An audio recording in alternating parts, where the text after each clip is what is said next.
Good morning and Merry Christmas. My name is Jessica Frankl, and I'm the pastor to junior high students here at Twin Lakes Church. I'm excited to be joining you this morning for a video devotional. You know, this year, the season of Advent is taking on an entirely new meaning for me as my husband and I anticipate the birth of our first child, a baby boy due in late January. I find myself thinking more about Mary and Joseph and the anticipation and preparation that comes with the birth of a child. Currently, our preparation is taking the form of a mini remodel as we tweak a few things around our house in preparation for the baby. So what does that look like? Well, it looks like plastic hanging from the ceiling, drywall dust, and a bathroom that's been torn down to studs.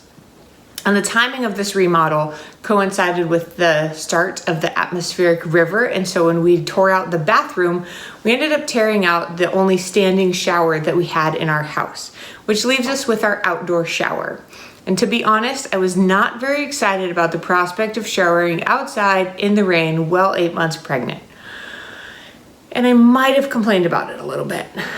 But then I picked up an Advent devotional and it turned my thoughts away from myself and towards the story of Christ's birth and just what Mary and Joseph endured in that entire process.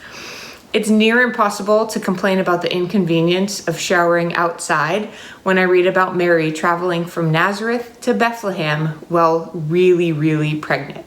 That's a journey of 90 miles, and she would have had to walk or ride on a donkey and would have been really challenging.